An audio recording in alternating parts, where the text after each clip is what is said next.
என்னங்க வீடியோ பார்த்தீங்களா? ஏதாவது புரிஞ்சுதா? ஒரு சில பேருக்கு புரிஞ்சிருக்கலாம், ஒரு சில பேருக்கு புரியாம இருக்கலாம். என்னன்னா, அந்த பொண்ணு வந்து மாடிலேருந்து குதிக்கிறது நின்னுட்டு இருக்கா. அந்த வீடியோட ஃபுல் கிளிப்ப வந்து வீடியோவோட எண்ட்ல வந்து நான் போடுறேன். ஃபர்ஸ்ட் இந்த வீடியோ கிளிப்ப பத்தி பேசுறேன். அந்த பொண்ணு பார்த்தீங்கன்னா, எதுக்காக ஒரு பொண்ணு மாடியில குதிக்க போறா அப்படின்னு பார்த்தீங்கன்னா, இந்த காலத்து பொண்ணுங்க எதுக்காக குதிக்க போறாங்க? லவ் பண்றாங்க. அதனால தான். அந்த காலத்துலலாம் பார்த்தீங்கன்னா, ஆம்பளைங்க தான் வந்து பொண்ணுங்களுக்காக கைய எடுத்துக்குவாங்க, கால் எடுத்துக்குவாங்க. ஆனா இந்த காலத்துல வந்து பொண்ணுங்களும் வந்து அவங்களுக்கு டஃப் குடுக்குற மாரி நெறைய விஷயங்கள் பண்ணிட்டு இருக்காங்க. கல்யாணத்துக்கு முன்னாடியும் சரி, கல்யாணத்துக்கு அப்புறமும் சரி, ஆம்பளைங்களுக்கே வந்து டஃப் குடுக்குறாங்க. என்ன சொல்றேன் உங்களுக்கு புரிஞ்சிருக்கும் அப்படின்னு நினைக்கிறேன். அதான் இப்ப நிறைய கொலைகள்லாம் நடக்குது. அதை பத்தியும் தான் சேர்த்து சொல்லிட்டு இருக்கேன். இந்த வீடியோ ஸ்டார்டிங் கிளிப்ல வந்து குதிக்கிற மாதிரி போட்டிருந்தேன். இந்த பொண்ணு வந்து பாத்தீங்கன்னா யாரையும் லவ் பண்றாளாம். அதுக்காக வந்து குதிக்கிறதுக்காக நின்றுட்டு இருக்கா. கீழே இருந்து அந்த ஊர் மக்கள்லாம் வந்து அந்த பொண்ணை தடுக்க வந்து முயற்சி பண்றாங்க. குதிக்காதம்மா என்னம்மா அப்படின்ட்டு. போலீஸ்லாம் வந்துருச்சுங்க. போலீஸ்லாம் வந்து இந்த இது அனௌன்ஸ் பண்றாங்க. இது மாதிரி வந்து குதிக்காதம்மா வேண்டாம் உனக்கு என்ன அப்படின்ட்டு. அதுக்கு அந்த பொண்ணு சொல்றான், நான் ஒருத்தனை லவ் பண்றேன், அவனை என் கூட சேர்த்து வச்சாதான் வந்து நான் குதிக்க மாட்டேன் அப்படின்னு சொல்றேன். பேசும்போது எனக்கே சிரிப்பு வருது. என்ன அப்படின்னு காரணம், இந்த வீடியோ ஒரு ட்விஸ்ட் ஒன்று ஆச்சுங்க. சரி ஒரு பொண்ணு வந்து இவ்வளவு சாகிறத அளவுக்கு துணிஞ்சிருக்கா அப்படின்னா என்ன நினைப்பாங்க? ஓ அப்ப அந்த பையன் வந்து அந்த அளவுக்கு வந்து அந்த பையன் வந்து நல்ல ஆள் நல்லா இருப்பான் போல இருக்கு. மேபி அந்த பொண்ணை வந்து மனசை ஒருத்தன் கவர்ந்துருக்கானா கண்டிப்பா. ஏன்னா அந்த பொண்ணு பார்க்க நல்லா ஹைட் வெயிட்டுமா இருக்காங்க, வெயிட் மீடியமா இருக்காங்க. அதனால வந்து பையன் உண்மையை வந்து நல்ல ஹைட் வெயிட்டுமா இருப்பான் போல இருக்கு, பையன் மாடர்னா இருப்பான் போல அப்படின்னு எல்லாம் நினைச்சிட்டு இருந்தாங்க. இந்த வீடியோ பார்க்கும் போது நானும் அதான் நினைச்சேன். ஏன்னா வந்து ஒரு பொண்ணு சாவர அளவுக்கு அந்த பையன் தான் வேணும் அப்படின்ட்டு. ஏன்னா பொண்ணுங்களை பொறுத்த வரைக்கும் சரிங்க, அவ்வளவு சீக்கிரம் முடிவு எடுக்க மாட்டாங்க. முடிவு எடுத்துட்டாங்கன்னா சில நேரத்துல மாறுவாங்க. ஏன்னா பசங்களுக்கும் பொண்ணுங்களுக்கும் வித்தியாசம் இருக்குங்க. ஆக்சுவலா வந்து பசங்க வந்து ஒரு வாட்டி முடிவு பண்ணிட்டான்னு வச்சுங்களேன், அவங்க பேச்சு அவங்களே கேட்க மாட்டாங்க. ஆனா பொண்ணுங்க வந்து சூர்யானா மாதிரி, அவளுங்க லவ் பண்ணனாலும் அவ தான் முடிவு எடுக்கணும், அவ வேண்டாம்னாலும் அவ தான் முடிவு பண்ணணும். சரி ஓகே, அதுக்குள்ள கண்டென்ட்டுக்கு வரும். என்னன்னா சரி அப்ப அந்த பையன் வந்து அந்த பையன் கூட சேர்த்து வச்சாதான் வந்து நான் கீழே இருந்து இறங்குவேன், அந்த பையன் வரணும் அப்படின்ட்டா. சரி எல்லாருமே எதிர்பார்த்துட்டு இருக்காங்க. ஓ அப்ப அந்த பையனை கூட்டு வாங்க அப்படின்னு போலீஸே போறாங்க. அந்த பையனை வந்து கூட்டு வராங்க. கூட்டு வரும்போது ஒரு ட்விஸ்ட்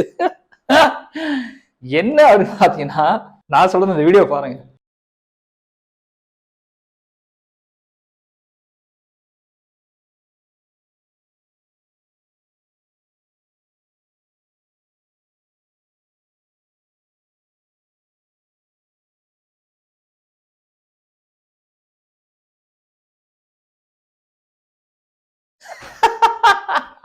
வீடியோ பாத்தீங்களா?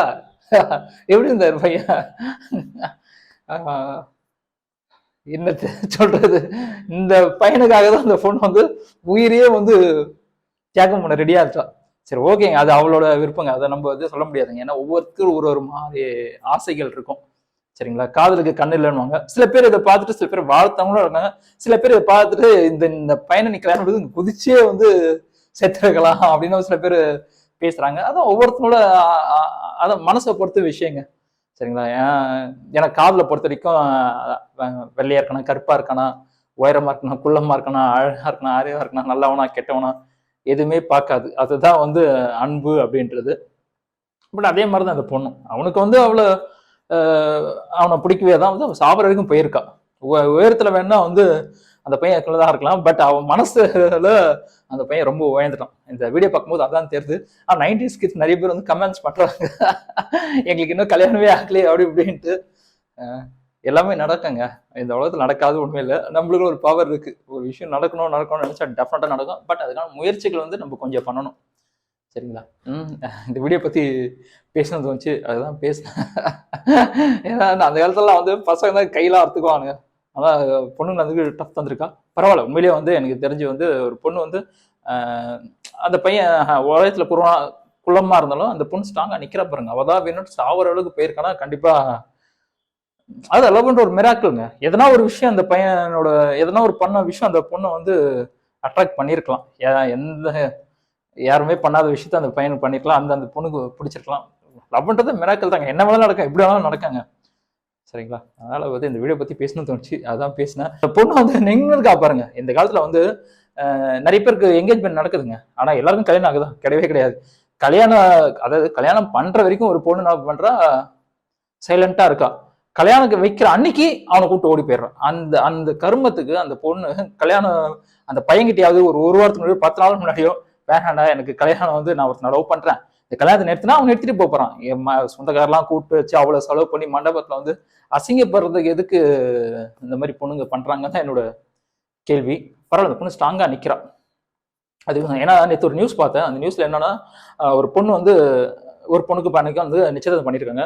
அந்த பொண்ணு கரெக்டா கல்யாணம் அன்னைக்கு ஓடி போயிட்டான், வேற ஒருத்தனை லவ் பண்ணு ஓடி போயிட்டான். இது அந்த பொண்ணு முன்னாடி சொல்லியிருக்கலாம். சரி என்ன பண்ணிருக்காங்க, அங்க இருக்க சொந்தக்காரங்களா பேசி அந்த பொண்ணுக்கு தங்கச்சி இருக்கான், அந்த பொண்ணு வந்து சரி அவளையாவது கல்யாணம் பண்ணிக்கலாம்னு கூப்பிட்டு வந்திருக்காங்க. அந்த பொண்ணு அங்கதான் இருந்திருக்கா, அவளை வந்து உட்கார வச்சிருக்கா மண்டபத்துல. அப்ப பாத்தீங்கன்னா அந்த பொண்ணுக்கு லவர் இருக்கான், அவன் மண்டபத்துல தான் இருக்கான். என்னங்க இது? ஆனா லாஸ்ட்ல வலி யாரு, வேதனை யாருக்குங்க? அந்த பையனுக்கு தாங்க. அதனால ஒருத்தனை லவ் பண்றீங்களா, இன்னொருத்தனை கூட நிச்சயம் என்கேஜ்மெண்ட் ஆகி கல்யாணம் வரைக்கும் வந்தா கூட ஒரு 10 நாள் முன்னாடியே அந்த பையன் சொல்லுங்க, பையன் செலவு பண்ணி இந்த மண்டபத்துல அவன் வந்து அசிங்கப்பட்டு நிக்க மாட்டான். எல்லாம் யாருக்கு அசிங்கம் நிக்கிறேன், அந்த பையனுக்கு தாங்க அசிங்கம். லவ் பண்ற தைரியம் இருக்கிற பொண்ணுங்க ஓடுறதுக்கு தைரியம் இருக்கு, லவ் பண்றீங்க ஓடுறது தைரியம் இருக்கு, அது எதுக்கு நீங்க கல்யாணத்துக்கு நீங்க ஓடுறீங்க? முன்னாடியே ஓடி தொலைக்க வேண்டியதுனா எதுக்கு? சொந்தக்கெல்லாம் கூட்டு வச்சு மண்டபத்துல அவ்வளவு செலவு பண்ணி இன்விடேஷன் எல்லாம் எல்லாருக்கும் அடிச்சு அவனை அசிங்கப்படுத்த எதுக்கு போறீங்க? அப்படியே போயிடுங்க, அவனாச்சும் சந்தோஷமா இருப்பான், யாருக்கும் தெரியாது. சிம்மா அவங்க குடும்பத்தோட வந்து நின்னணும், அதுக்காக தான். பட் இந்த வீடியோ பார்த்தேன், உண்மையான காதல் அப்படின்றது எதையுமே பார்க்காது அப்படின்றதுக்கு இந்த வீடியோ ஒரு ப்ரூஃப்ங்க அது. சரி, இந்த வீடியோ பற்றி பேசணும் வச்சு அதான் பேசினேன். மறுபடியும் அடுத்த வருஷம் தான் சொல்லுங்க. அதுக்கு உங்களுக்கு டாடா பை பை.